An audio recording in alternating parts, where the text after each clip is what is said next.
Like comment subscribe. मेरे लिए कोई शिकार ढूंढ कर लाओ, मेरे पेट में चूहे दौड़ रहे हैं। अरे सुनहरी, तुम्हारा पेट है या कुआं? अभी पहले तो मैंने तुम्हें एक शिकार लाकर दिया था, क्या वो खाकर भी तुम्हारा पेट नहीं भरा? भोला जी, आपने जो शिकार ला कर दिया था वो तो मैं एक ही निवाले में चट कर गई। और क्या तुम भूल गए कि मैं पेट से हूँ? ऐसे में मुझे ज्यादा भूख लगती है। अब जल्दी से जाओ और मेरे लिए शिकार ढूंढ कर लाओ। अच्छा, जाता हूँ। ना चाहते हुए भी भोला चील शिकार के लिए अपने घर से निकल जाता है। बिजली का भी अनाज लेकर अपने घर की ओर जा रही थी। तभी उसे किसी के रोने की आवाज सुनाई देती है। पास में एक घर था जहाँ रोने की आवाजें आ रही थी। बिजली का भी वहीं जाती है। अंदर जाते ही बिजली का भी को एक कबूतरी, उसके 5 बच्चे और घोंसले में एक अंडा दिखाई देता है। अरे क्या हुआ तुझे? इतनी जोर जोर के गला फाड़ कर क्यों रो रही है?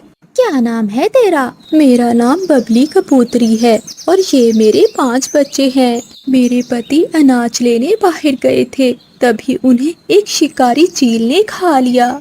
मैंने आज ही ये अंडा दिया है। अब मैं अकेली इन बच्चों को और इस अंडे को नहीं पाल सकती। बबली बहन, पहले तुम रोना बंद करो। अब होनी को कौन टाल सकता है? अब तुम्हें ही इस अंडे और बच्चों का ख्याल रखना पड़ेगा। नहीं नहीं, मैं पहले ही इन 5 बच्चों को बहुत मुश्किल से संभाल रही हूँ। अब मैं इस अंडे का बोझ और नहीं संभाल सकती। मैं इस अंडे को इसी घर में छोड़कर अपने बच्चों को लेकर यहाँ से जा रही हूँ।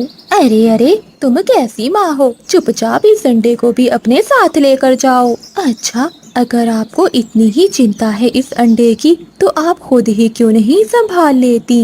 मैं तो अपने बच्चों को लेकर जा रही हूँ। फिर बबली कबूतरी अपने 5 बच्चों को लेकर वहाँ से चली जाती है। अरे ये मैंने क्या कर दिया? मैं क्यों आई इस घोंसले में? अच्छी भली तो मैं अपने घर जा रही थी। मैंने तो अपने पाँव पर खुद ही कुल्हाड़ी मार ली। अब तो मुझे ही इस अंडे का ख्याल रखना होगा। भोला चील शिकार की तलाश में उसी घोंसले के पास से गुजर रहा था। तभी तेज बारिश शुरू हो जाती है। अरे ये बारिश कहाँ से शुरू हो गई? अब मुझे कहीं रुकना होगा। अरे ये क्या, मुझे तो यहाँ से किसी ताजे अंडे की खुशबू आ रही है। तभी वो चील घोंसले के अंदर चला जाता है। अरे वाह, ये तो बहुत अच्छा हो गया। अंडा भी मिल गया और शिकार भी। मुझे भी बहुत भूख लगी हुई है। पहले मैं ये अंडा खा लेता हूँ और बाद में इस कौवे को मारकर अपनी पत्नी को दूंगा। चील भैया, आप इस अंडे को ना खाना। ये कोई साधारण अंडा नहीं है, ये तो एक जादुई अंडा है। जादुई अंडा? वो कैसे? अगर आप रात होने का इंतजार करोगे तो आपको एक की बजाय 2 अंडे मिलेंगे। 2 अंडे? वो कैसे? मैंने कहा ना चील भैया कि ये जादुई अंडा है। हर रात को ये अंडा अपने जादू से एक और अंडा बना देता है। इसलिए मैं तो हर रोज यहाँ आकर दूसरे अंडे को ले जाती हूँ। कौवे, क्या तुम मुझे पागल समझती हो? ये सब झूठ है। नहीं नहीं चील भैया, मैं सच कह रही हूँ। अगर रात होने तक आपको 2 अंडे ना मिले तो आप मुझे खा लेना। फिर भोला चील बिजली कौवे की बातों में आ जाता है। ठीक है कौवे, अगर रात होने पर 2 अंडे ना हुए तो तुम्हारी खैर नहीं है। अभी तो मैं जा रहा हूँ, लेकिन हाँ, रात को मैं जरूर लौटूंगा। ऐसा कहते हुए भोला चील दरवाजा बाहर से बंद करके किसी और शिकार के लिए चला जाता है। लो जी, एक मुसीबत से निकली नहीं, दूसरी मुसीबत मेरे सर पर आकर बैठ गई। अपनी जान बचाने के लिए चील से झूठ तो बोल लिया। अब मैं दूसरा अंडा कहाँ से लाऊंगी? अब तो मैं बाहर भी नहीं जा सकती। मुझे तो लग रहा है कि सुबह मैं नहीं देख पाऊंगी। हे ऊपर वाले, बचा ले मुझे। बिजली कभी बैठी ऐसे सोच रही थी कि तभी दरवाजा खुलता है और मानो चिड़िया अंदर आती है। अरे बिजली बहन, आप यहाँ कैसे? और ये अंडा किसका है? फिर बिजली कभी सारी बात मानो चिड़िया को बताती है। मेरी छोड़ो मानो, तुम यहाँ क्या करने आई हो? बिजली बहन, मैं अनाज की खोज में बाहर आई थी, तभी अचानक बारिश शुरू हो गई। मेरे पेट पे बहुत दर्द हो रहा था। मैं अंडा देने वाली हूँ। चिड़िया, तुमने यहाँ आकर बहुत बड़ी गलती कर दी। जब तक तुम अंडा दोगी तो वो भोला चील यहाँ आ जाएगा। इस अंडे के साथ साथ वो तुम्हारा अंडा भी ले जाएगा। मानो चील के आने से पहले हम ये अंडा लेकर यहाँ से चलते हैं। मेरा घर पास में ही है। वो दोनों ही घर से बाहर आती हैं तो देखती हैं सामने पेड़ पर वो चील बैठा हुआ है। बिजली बहन, लगता है ये वही चील है जिसके बारे में आपने मुझे बताया है। शायद ये रात होने का इंतजार कर रहा है। अगर हम दोनों अभी यहाँ से बाहर निकली तो ये हमें अभी खा जाएगा। हमें अभी यहीं रुकना होगा। थोड़ी ही देर बाद मानो चिड़िया भी घोंसले में एक अंडा दे देती है। तभी बिजली का भी एक योजना बनाती है और चिड़िया को बताती है। रात होते ही भोला चील घोंसले के अंदर आ जाता है। ये दरवाजा बाहर से किसने खोला और ये चिड़िया कौन है? ये मेरी सहेली मानो है। बारिश से बचने के लिए आसरा ढूंढ रही थी। चील ने देखा कि घोंसले में अब 2 अंडे हैं। वो बहुत खुश हो जाता है। अरे वाह कभी, ये तो चमत्कार हो गया। यहाँ तो 2 अंडे हैं। हाँ, मैंने कहा था ना, मैं कभी झूठ नहीं बोलती। अब मैं जाऊँ यहाँ से? हाँ, तुम जा सकती हो, लेकिन मैं चिड़िया को नहीं जाने दूंगा। इन अंडों के साथ साथ मैं इसे भी खा जाऊंगा। हाँ, चील भैया, वैसे भी ये मेरी कोई रिश्तेदार नहीं है। मैं तो जा रही हूँ। फिर बिजली का भी घर से निकलती है और वो बाहर पेड़ के पीछे छुपकर बैठ जाती है। अरे रुकिए चील भाई, आप इन अंडों को मत खाइए। तुम्हारी हिम्मत कैसे हुई मुझे रोकने की? देखिए चील भैया, अगर आप ये 2 अंडे खा लेंगे तो सुबह क्या खाएंगे? ये तो जादुई अंडे हैं। सुबह यहाँ 4 अंडे हो जाएंगे। हाँ चिड़िया, ये तो मैंने सोचा ही नहीं। तुम्हारा दिमाग तो उस काली कवि से भी ज्यादा चलता है। अब मैं चलता हूँ, तुम इन अंडों का ख्याल रखना, मैं सुबह आऊँगा। फिर भोला चील वहाँ से चला जाता है। थोड़ी देर बाद बिजली का भी वापिस आती है। देखा ना चिड़िया, बच गया तुम्हारा अंडा। मुझे पता था वो एक बुद्धू चील है। चलिए बिजली बहन, इससे पहले कि वो चील यहाँ आ जाए, वो दोनों अंडे उठाकर वापिस जाने ही वाली थी कि फिर से तेज बारिश शुरू हो जाती है। वो दोनों चिंता में बैठी हुई थी। भोला चील की पत्नी सुनहरी चील तेज बारिश में उड़ते उड़ते उस घोंसले के पास आ जाती है। अरे ये क्या हो रहा है? मुझे लगता है मैं अंडे देने वाली हूँ। तभी सुनहरी चील उस घर में चली जाती है। चील को देखकर मानो चिड़िया और बिजली का भी डर जाती हैं। चिड़िया बहन, लगता है हमारा अंतिम समय आ गया है।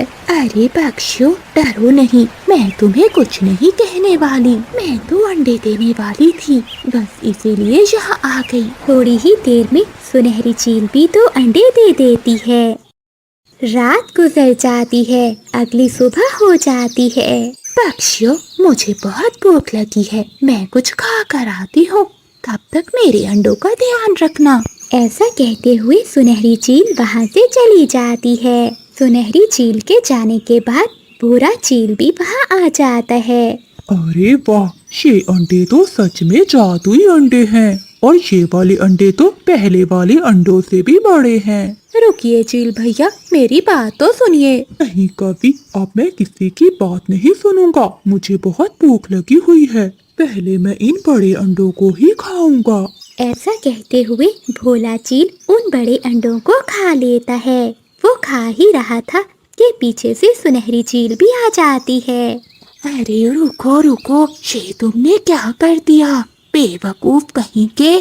क्या हुआ सुनहरी, तुम यहाँ? मूर्ख, ये हमारे अंडे थे। क्या ये तुम क्या कह रही हो?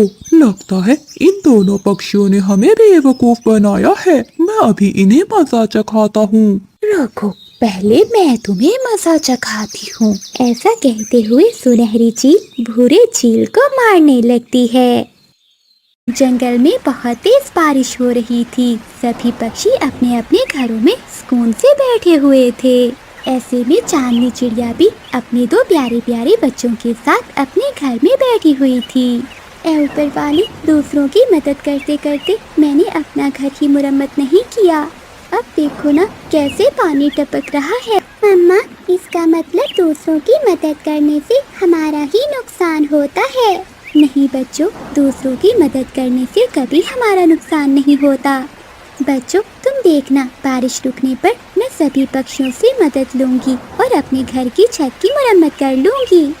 वो अपने घर में बैठे हुए थे कि बाहर से सुनहरी चील गुजरती है।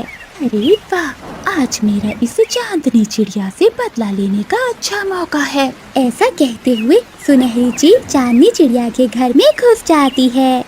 चांदनी, अरे सुनहरी चील, तुम यहाँ क्या कर रही हो? चिड़िया, तुम्हारी वजह से मेरा बहुत नुकसान हुआ है।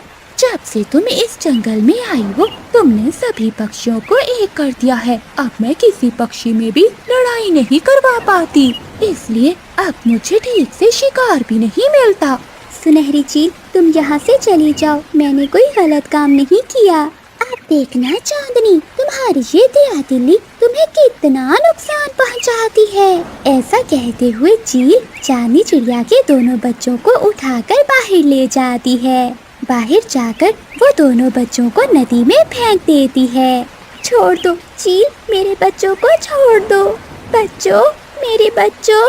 अपने बच्चों को बहता हुआ देखकर चांदनी चिड़िया बहुत परेशान हो गई और वो अपने बच्चों के पीछे पीछे उड़ने लगती है। पानी का बहाव बहुत तेज था। चांदनी चिड़िया बहुत तेजी से उड़ रही थी, लेकिन वो अपने बच्चों तक नहीं पहुंच पा रही थी। तभी एक बड़ी लहर आती है और उन बच्चों को दूर बहाकर ले जाती है। तेज पानी के बहाव के कारण चिड़िया अपने बच्चों को खो देती है। चांदनी चिड़िया अपने बच्चों के लिए बहुत रो रही थी। दूसरी ओर सभी पक्षी बारिश के मजे ले रहे थे। बबली कबूतरी अपने बेटे किकी को लेकर जा रही थी कि तेज हवा के झोंके से किकी उड़ता हुआ तालाब में गिर जाता है।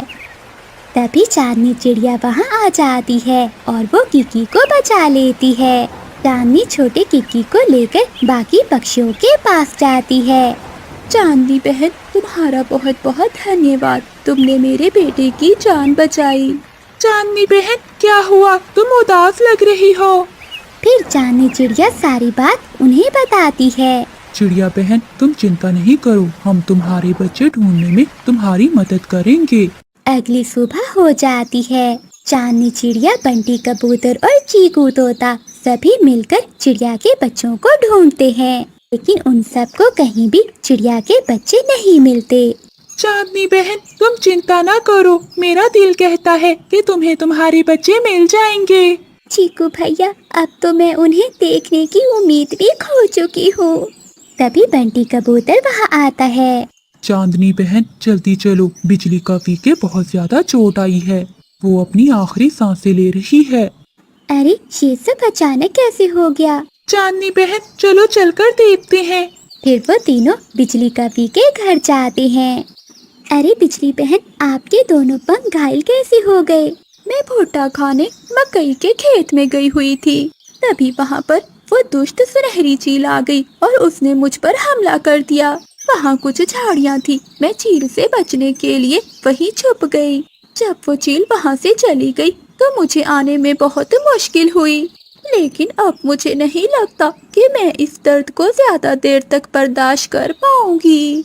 बुलबुल डॉक्टर, इन जख्मों की कोई ना कोई तो दवा होगी ना? आप तो डॉक्टर हैं, आपके होते हुए हमारी बिजली बहन ऐसे कैसे मर सकती है?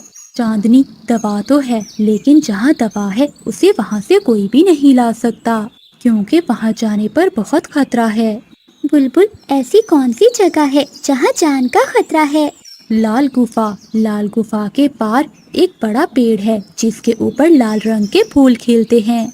अगर उस फूल का रस बिजली के पंखों पर लगा दिया जाए तो ये ठीक हो सकती है, लेकिन उस लाल गुफा से हमारी नदी का पानी गुजरता है। वो आधी गुफा तो पानी से भरी हुई है। जब पानी का बहाव ज्यादा होता है तो वो पूरी गुफा पानी से भर जाती है, इसलिए मैं भी वहाँ कभी नहीं गई। हो सकता है कि जब जाएं तो वहाँ पानी कम हो, लेकिन जैसे ही बहाव ज्यादा हुआ तो वहीं मर भी सकते हैं। मैं उस गुफा में जाऊंगी और वो लाल फूल लेकर आऊंगी। चांदनी, हम तुमको ऐसा करने नहीं दे सकते। नहीं चिंकू भैया, आप मुझे मत रोके, वैसे भी मेरे बच्चे तो अब नहीं रहे। अब मुझे अपनी जान की भी कोई परवाह नहीं है। ये देखकर सभी पक्षी हैरान हो जाते हैं और चांदनी चिड़िया वहाँ से नदी की ओर उड़ जाती है।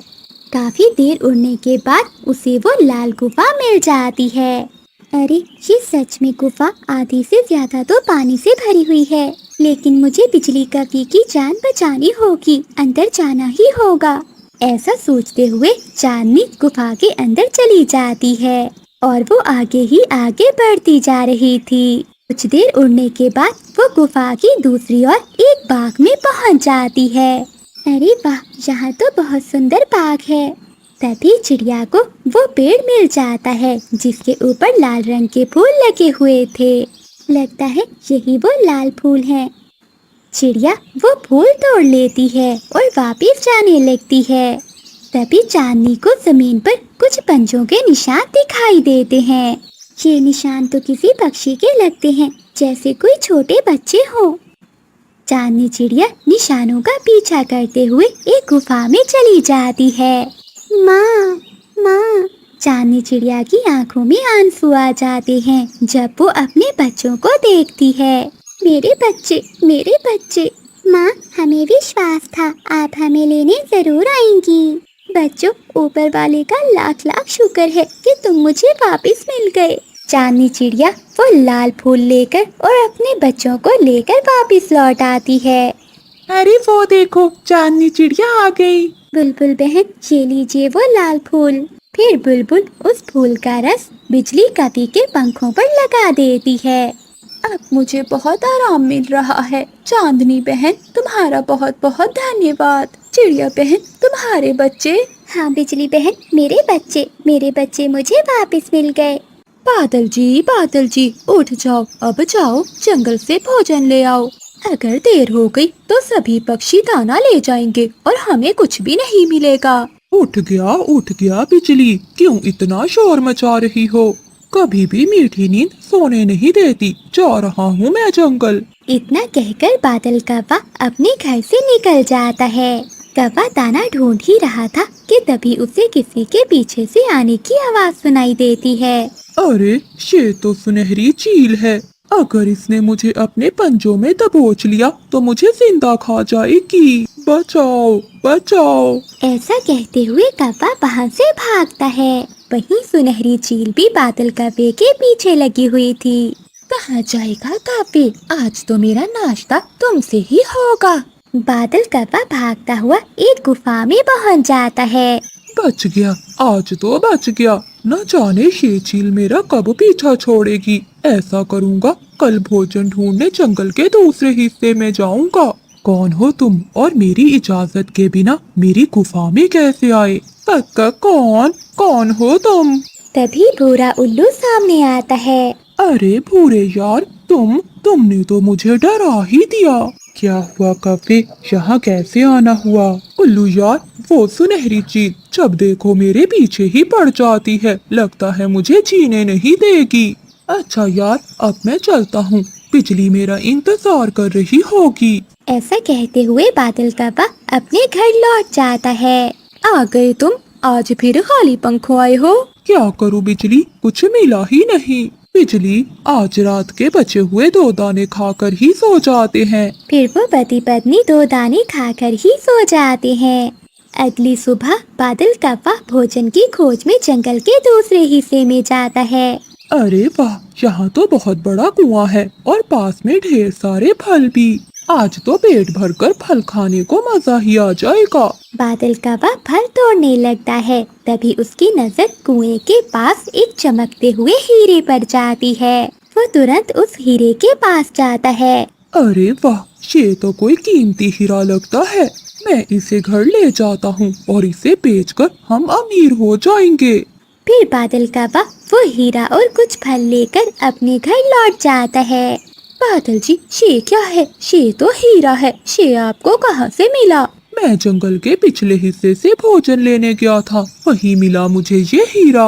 ये बहुत कीमती है, इसे बेचकर हम अमीर हो जाएंगे। फिर बिजली कवि उस हीरे को अलमारी में रख देती है। बादल जी, आज मेरा घूमने को बहुत मन कर रहा है। कब से तुम मुझे झील के किनारे नहीं लेकर गए? आज मैं बहुत खुश हूँ बिजली। चलो चले झील के किनारे, तुम्हें घुमा कर आता हूँ। फिर वो दोनों पति पत्नी झील की ओर जाते हैं। वो दोनों बैठे हुए थे कि बिजली कभी को झील अपने अंदर खींच लेती है। बिजली बिजली तुम कहाँ गई? बाहर आओ बिजली। तभी चांदनी चिड़िया वहाँ से गुजर रही थी। वो कव्वे का शोर सुनकर वहाँ आती है। बादल भैया क्या हुआ, आप ऐसे रो क्यों रहे हो? क्या बताऊँ चांदनी बहन, मैं और बिजली यहाँ घूमने आए थे, तभी झील ने मेरी बिजली को अपने अंदर खींच लिया। मुझे तो कुछ भी समझ नहीं आ रहा कि मैं क्या करूँ। आप चिंता न करें, चलिए मेरे साथ, हम इस झील में जाकर देखते हैं कि बिजली कहाँ है। फिर चांदनी चिड़िया और कालू कौवा झील में छलांग लगा देते हैं। तो वहाँ वो दोनों एक बड़े जंगल में पहुँच जाते हैं। बादल भैया, मुझे तो नहीं पता था कि झील में भी एक बड़ा सा जंगल है। ये तो बहुत सुंदर है। ये जंगल यहाँ कैसे आया होगा? यहाँ तो कोई पक्षी भी नजर नहीं आ रहा। हाँ चांदनी बहन, ये तो कोई अजीब सा जंगल है। मुझे तो ऐसा लग रहा है कि ये कोई भूतिया जंगल है। लेकिन मेरी बिजली कहाँ है?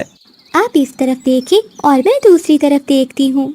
फिर वो दोनों अलग अलग दिशा में बिजली का पी को ढूंढने लगते हैं। बादल भैया जल्दी आओ, देखो यहाँ कुछ है। बादल का बा तुरंत वहाँ आता है। क्या हुआ चांदनी? ये देखो बादल भैया, ये तो बिजली का पुतला है। हाँ चिड़िया, ये तो मेरी पत्नी बिजली ही है, मगर इसे पुतला किसने बनाया? बिजली, ये तुम्हें क्या हो गया है? अब मैं क्या करूँ? मुझे लगता है इस झील में कोई गड़बड़ है। चलो हम उल्लू से मदद मांगते हैं, वो हमारी जरूर मदद करेगा। फिर बादल कौवा और चांदनी चिड़िया दोनों जल्दी से उल्लू के पास जाते हैं। क्या हुआ बादल यार और चांदनी बहन, तुम यहाँ सब ठीक तो है ना? नहीं यार उल्लू, कुछ भी ठीक नहीं है। फिर बादल कौवा सारी बात उल्लू को बताता है। अच्छा तो ये बात है। बादल, तुमने बहुत बड़ी गलती कर दी है। जो जंगल के पिछले हिस्से में कुआं है वो एक भूतिया कुआं है। बहुत समय पहले यहाँ एक चुड़ैल आई थी और उसी ने वो कुआं बनाया था।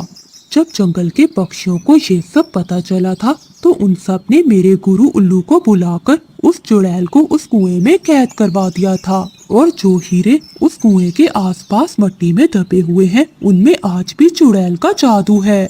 और वो हीरे जिसको भी मिलते हैं उसका परिवार बर्बाद हो जाता है। तो क्या उल्लू, मेरी बिजली मुझे कभी नहीं मिलेगी? ऐसा नहीं है बादल, तुम बताओ वो हीरा कहाँ है? वो तो मेरे घर में है।